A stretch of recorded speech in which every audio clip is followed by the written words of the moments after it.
Olá, pessoal. Vamos para a parte 5. Vamos lá. Coincidentemente caiu o ato 5, mas eu vou tentar ler sempre 2 atos por vídeo. Vamos lá. Deixa eu ver aqui. Tá.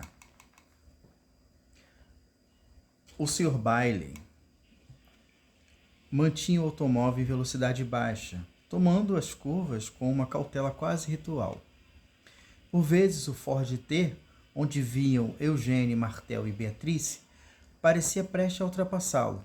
Ainda assim, Bailey mantinha o Phantom centralizado na pista particular, como se conhecesse cada centímetro daquela estrada ancestral. Altos muros de pedra, agora tomados por musgo, erguiam-se ao redor, cortando a vegetação cerrada. Após o que parecia uma eternidade, chegaram a um portão colossal, trabalhado à moda europeia, talvez inspirado na exuberância da arte vitoriana. 2 empregados trajados com formalidade quase cerimonial abriram-no em silêncio. Bailey acenou com o cap, com um leve gesto de agradecimento, sem alternar o semblante austero. A propriedade revelou-se vasta, e ao fundo a mansão surgia como uma sombra imponente. O veículo parou diante da longa escadaria central. Jardins ladeavam a construção, espalhando-se para trás, até perderem-se na floresta em um véu de distância que sugeria séculos de isolamento. O mordomo, de aparência grave, recebeu-os com um bom dia formal e avisou que o desejum já estava servido, mas seria recolhido às 9 em ponto. A precisão quase mecânica da rotina, somada à etiqueta rígida, trouxe-lhe um desconforto. Aquilo parecia um teatro montado para agradar o velho magnata, não para simples visitantes e muito menos para meros assalariados. Anthony, no entanto, deixou o carro como se fosse o próprio Stuart renascido. Retirou o chapéu e entregou-o, junto com a bengala, ao mordomo, revelando uma calvície proeminente que até então se ocultara sob a aba do feltro. Ao descer, você percebeu Bailey afastar-se discretamente com o carro, permitindo que contemplassem em todo o seu esplendor o Rolls-Royce Phantom 1.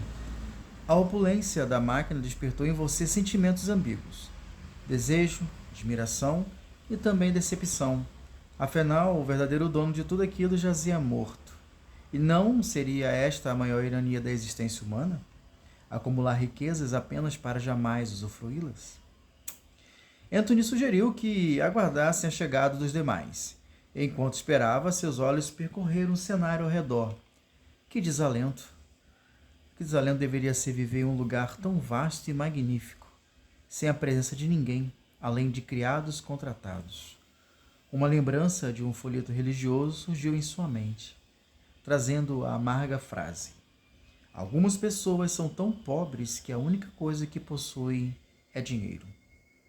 Pobre Stuart, você murmurou em pensamento. Seus devaneios foram cortados pelo rangido brusco dos freios do Ford T, que estacionou torto diante da escadaria.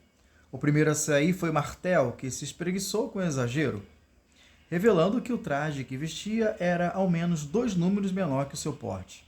Chegamos, campeão, disse Martel, ajudando Eugênia a sair do carro. Beatrice foi a seguinte, saiu apressada, não permitindo sequer que o mordomo abrisse a porta. Aproximou-se de Anthony com passos firmes e voz cortante. Espero que não pretenda se antecipar, Sr. Anthony. O senhor sabe muito bem que meu parecer é indispensável. Anthony ergueu o queixo, respondendo com altivez de quem não admite ser contestado. Ora, madame, sou advogado renomado e, até onde eu sei, o único com um escritório estabelecido há décadas na principal avenida da cidade. Beatrice sorriu um sorriso gélido. Certamente, senhor, mas também é conhecido por ter apenas um único cliente em todos esses anos. Creia-me, conheço muito bem o seu histórico. Um cliente de peso vale mais do que 100 insignificantes. É preciso talento para pescar uma baleia e não perder tempo com sardinhas. Se por baleia o senhor se refere à carcaça de um animal morto, então aproveite. será sua última refeição. O embate foi interrompido por Eugênio, que inquieto começou a agitar de forma descontrolada. Todos os olhares se voltaram para ele. Teste Psicologia ND1. Psicologia, ela tem... não tem nada? Pera aí. Não, tá aqui. 4? Hein? Ela tem 4 de Psicologia versus 1 ND. Vamos ver aqui. Se eu perder, eu vou sofrer uma insanidade. Houve alguma coisa ali, não aconteceu nada. Estou susto demais. O rapaz, trêmulo, correu para agarrar o pequeno urso de pelúcia. O alívio coletivo foi imediato. Todos, de alguma maneira, tinham o mesmo propósito, assegurar que Eugênio cumprisse o desejo derradeiro de seu bisavô. Ato 6. Você pede para que um dos empregados mostre toda a mansão dos Stuart. Após alguns minutos, um rapaz que fazia a manutenção do jardim é designado para tal tarefa. O exterior, de pedras enegrecidas pelo tempo, parece absorver a luz, devolvendo apenas sombras. As janelas altas e estreitas, adornadas por vitrais de padrões oblíquos, vigiam a propriedade como olhos adormecidos, mas nunca inofensivos. A entrada principal abre-se para um vestíbulo amplo, ladeado por colunas de mármores que ecoam em cada passo, como se o próprio espaço estivesse vivo e atento. À direita encontra-se o salão de recepções, onde pesadas cortinas de veludo vermelho acumulam pó e abafam som, e cujos espelhos manchados deformam a imagem de quem ousa encará-los. Mais adiante, um salão de música repousa em silêncio, um piano de cauda fechado, como se temesse libertar notas que poderiam acordar ecos indesejados. No andar superior, uma sequência de quartos e suítes se alinham em corredores longos e estreitos, revestidos por papéis de paredes florais já desbotados. Alguns cômodos ainda ostentam camas de dossel, cujas cortinas parecem sussurrar quando o vento atravessa as frestas. O escritório do falecido Stuart permanece intacto, tomado por estantes que sobem até o teto, cheias de volumes encadernados em couro, exalando aquele odor inconfundível de poeira e pergaminho apodrecido. Mais ao fundo, a casa esconde uma biblioteca particular, ampla, circular, com uma escada em espiral que leva a prateleiras inacessíveis ao olhar comum. Ali, a luz das lamparinas mal toca as lombadas, como se os próprios livros repelissem a claridade. No nebuloso não, subsolo. No subsolo, os corredores estreitos revelam a cozinha, ainda equipada com fornos a lenha e panelas de ferro, mas a presença de uma adega abobadada que mais causa estranhamento, fileiras de barris e garrafas, muitas com etiquetas inelegíveis, repousam como se estivessem em vigília há mais de um século. A ala oeste guarda um pequeno auditório, com fileiras de poltronas de couro ressecado e uma plataforma de madeira escura, lembrando um teatro inglês em miniatura. O local ressoa uma estranha energia, como se ali ecos de aplauso e murmúrios jamais houvessem cessado. E por fim, o que poucos ousam mencionar, o corredor que leva ao mausoléu. Uma galeria enfeitada com bustos de mármores rachados, todos esculpidos em feições da família Stuart, como se os antepassados contemplassem silenciosamente cada visitante. Ali, o ar é mais denso, quase úmido, e a sensação de que os olhos de pedras acompanham cada passo é inevitável. A mansão inteira parece um organismo em repouso, adormecido, mas jamais inerte. Cada sala, cada cortina, cada degrau encerra a memória de uma linhagem que se recusou a desaparecer. E talvez, em algum sentido mais obscuro, não tenha desaparecido de fato. Percorrer o lugar parece ter tirado um pouco da sua energia. Faça os testes abaixo. Vou fazer a exaustão. Geralmente, eu tenho 2, de cada um. Tenho 2 de exaustão, 2 de estafa e 2 de insanidade. Perdendo, eu vou riscando. Vamos lá. Passei tranquilo na primeira de exaustão. Estafa. Não, estafa não passei não. Tomei aí um estafa aí. Então eu risco aqui, ó. Estafa. E insanidade, não. Passei insanidade. Aí agora o que acontece? Ato 7. Fui pro ato 7, eu posso fazer um teste para tirar essa estafa. Que é literalmente fazer o teste de novo. Passei. Então eu tiro essa estafa. Então sempre tem que estar de olho para você fazer isso. Se eu não conseguisse tirar essa estafa, eu poderia tentar usar minha medicina. Medicina não, é primeiros socorros. Gastar para tentar tirar ela aí mesmo. Certo? Tinha dado uma pausa no vídeo, vamos lá, ato 7. Voltando ao interior do salão principal, você avista pela primeira vez o Dr. Shivashi. Ele caminha de um lado para o outro, a passos firmes e apressados, distribuindo ordens a seus assistentes, com gestos largos e voz carregada de autoridade. Os auxiliares solícitos carregam maletas prateadas que, ao serem abertas, mostram uma chapa metálica. Revelam não apenas os utensílios comuns de um ambulatório, pinças, bisturis, frascos de vidros e panos esterilizados, mas também estranhas ampolas contendo líquidos de um verde cintilante, cuja natureza desperta uma inquietação silenciosa em quem observa. Enquanto isso, o mordomo indica, com a descrição de quem já está acostumado a velórios e cerimônias solenes, as cadeiras dispostas em fileiras. É ali que os convidados deverão se sentar para prestar seus respeitos ao falecido sob a vigília silenciosa das altas paredes do salão. O Dr. Shivashi veste um manto hindu vermelho vivo, cujos tecidos parecem refletir a luz das velas. E o turbante, cuidadosamente tecido, né? Projetado, criado, adornado, feito por diversos bordados dourados. A sua presença transmite uma aura de solenidade, quase mística. E se não fosse pelos estetoscópio que repousa sobre o seu pescoço, símbolo inequívoco da medicina, se não fosse, né, o estetoscópio, a gente passaria por um sacerdote nu. O doutor facilmente poderia ser confundido com um líder que seria um líder religioso, talvez um sadhu ou um guru vindo de terras distantes. A combinação de ciência e ritual, de asepsia clínica, exotismo religioso, cria uma atmosfera perturbadora, como se a própria linha entre cura e misticismo estivesse prestes a se dissolver diante de seus olhos. Eu vou testar insanidade.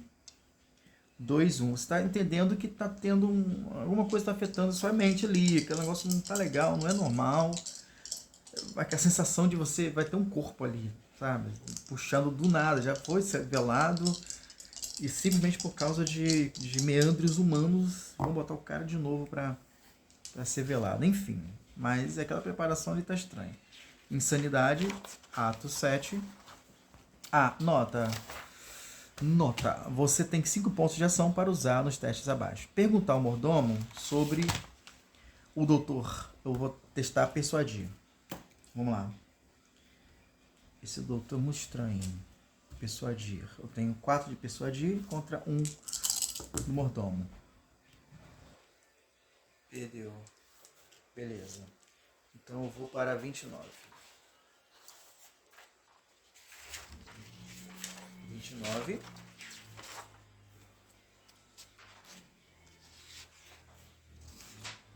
Então, aqui.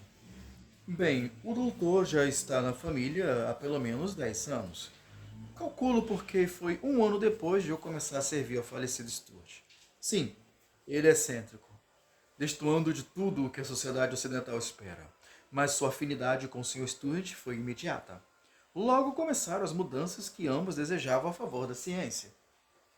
Nos últimos anos estavam ocupados no laboratório. E, infelizmente, vi milhares de animais mortos serem recolhidos nesse período. Confesso, não sou favorável à matança de animais, que não seja para alimentação.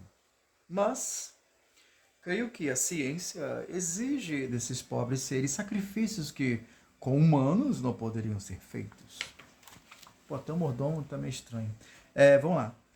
Buscar informações dos assistentes do doutor. Intimidar, N2. Eu tenho intimidação 5, cara. É a intimidação. Mas, vamos lá. Tem que...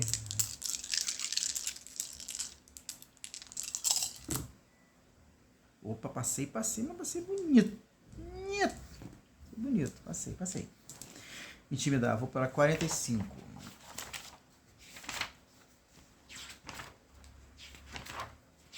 45. O que acontece lá? Eu vou perguntar para o pessoal.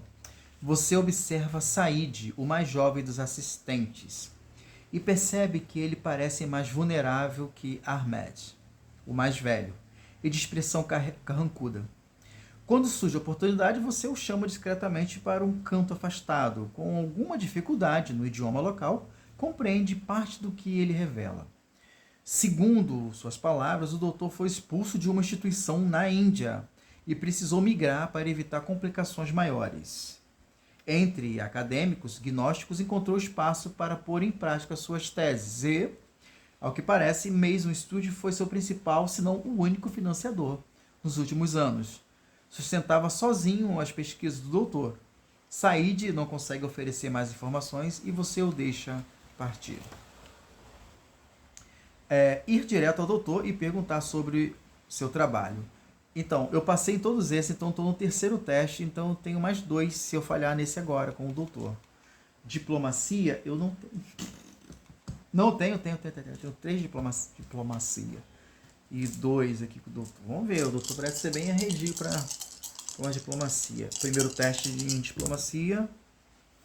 Ah, passei, doutor. Olá, doutor. Tudo bem com o senhor? Olá. Vamos ver o que esse homem tem a dizer. Esse homem estranho. 38. Confesso que sua polidez e respeito me convenceram. Veja, estou prestes a deixar este país e o dinheiro que estou para receber custeará meus estudos. A pesquisa pelo resto da minha vida. Quem sabe até eu retorne à Índia, minha terra amada. Mas acredito que posso confiar em você. Eu fui um dos jovens promissores na primeira turma de medicina em Bangladesh em 1892. Foram anos, na verdade décadas, servindo praticamente a medicina em minha terra natal. Após especificações e eventuais ingressos na Sociedade Hermética, concluí minha tese, mas ela foi rejeitada pelo corpo docente. Iniciou-se então uma perseguição à minha imagem pública, imputando-me sacrilégios impensáveis em minha cultura. Tais acusações eram impossíveis de refutar, pois nunca fui influente, tampouco amigo de algum marajá. Aproveitei, portanto, o intercâmbio que me trouxe ao seu país há 13 anos. E foi através da Sociedade Hermética que consegui me manter e prosseguir meus estudos até conhecer meu benfeitor, o Sr. Stuart. Confesso isso a você porque, ainda que tente algo contra mim, mesmo sem motivo, já estarei em outro país amanhã. Por favor, acredite em mim. Você será testemunha de algo que lutei uma vida inteira para alcançar. Aproveite esta oportunidade. Sai pra lá. Vamos partir pro 8 logo, ato 8? Vamos lá, tô animado. O doutor ergue as mãos com um gesto lento e cerimonioso, pedindo silêncio a todos. Sua voz grave e arrastada pareceu ressoar, como se visse de um lugar além da própria sala. Peço a todos por obséquio que se sentem. O instante que ora nos reúne é de uma gravidade ímpar, e não me seria possível avançar sem antes prestar algumas palavras acerca do homem a quem dedicamos esta vigília. Conheci Stuart em dias já distantes, quando ainda caminhavam lado a lado pelas sendas obscuras da ciência e do oculto. Seu labor não foi apenas o de um erudito comum, ele ousou, com temeridade e vigor, transpor os limites da razão, tateando as fronteiras onde o conhecimento humano se dissolve no inominável. O doutor fez uma breve pausa, como se pesasse cada palavra antes de lançá-la ao ar pesado da sala. É para mim uma honra, quase um fardo sagrado, poder evocá-lo neste momento de despedida. Pois Stuart, ao modo dos antigos mitos, não viveu em vão, assim como Shiva, deus da destruição e do renascimento. Ele compreendeu que só através de ruína se abre o espaço para o novo. Sua vida foi uma contínua dança entre o abismo e a criação. O que ora celebramos não é apenas a morte, mas a promessa de um renascimento, além das sombras que nos envolvem. Nesse ponto, sua voz tornou-se mais grave, quase um sussurro carregado de tensão dramática. Os convidados se entreolham, alguns pálidos, outros inquietos, diante do peso quase ritual das palavras. Que se traga, pois, o receptáculo sagrado. Tragam a urna! Dois assistentes surgiram das sombras, arrastando com visível esforço uma pesada urna metálica. O objeto de aspecto industrial e, ao mesmo tempo, fúnebre, avançava lentamente pelo salão, rangendo sobre o chão de madeira. Na tampa havia um visor espesso, uma espécie de vidro polido e fumê.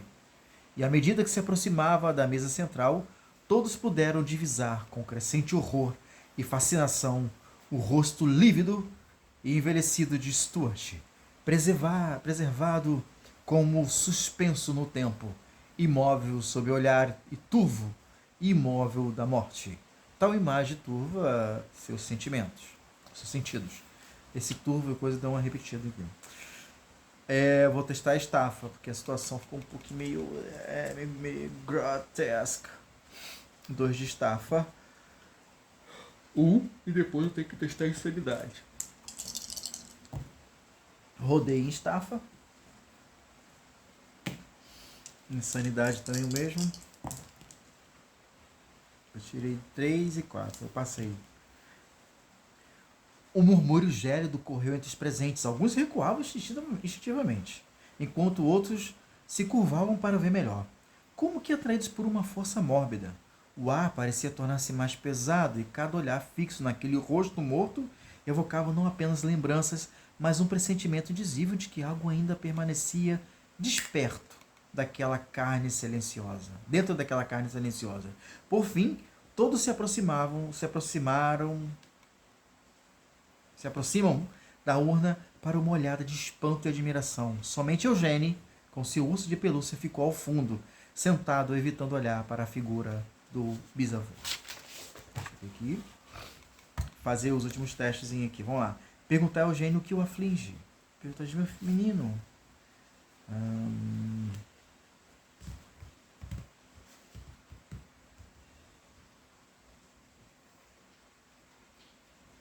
Aqui eu não sei se eu botei. Deixa eu ver.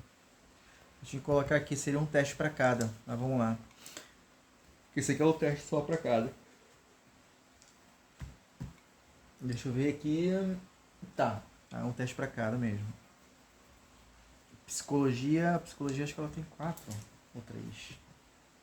4. Vou perguntar ao Eugênio o que tá vendo, o que tá achando ele triste. Vamos lá, Eugênio. Só eu e você, meu irmão. Vamos lá, Eugênio, fala aí pra tia. Fala pra tia Tereza. O que é? O que foi? Vamos lá, 41. Ele vai se levantar. Eu sei que ele vai se levantar, responde Eugênio em um tom convicto. Você pergunta quem ele acredita que irá se levantar. E o jovem responde: meu avô, caso bisavô. Ele já fez isso antes. Ele e o doutor ressuscitaram animais, mas eles sempre morrem de novo.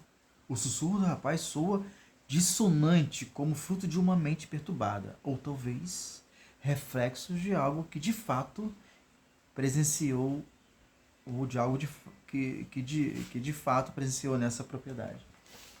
Às vezes me embola aqui. Vai lá.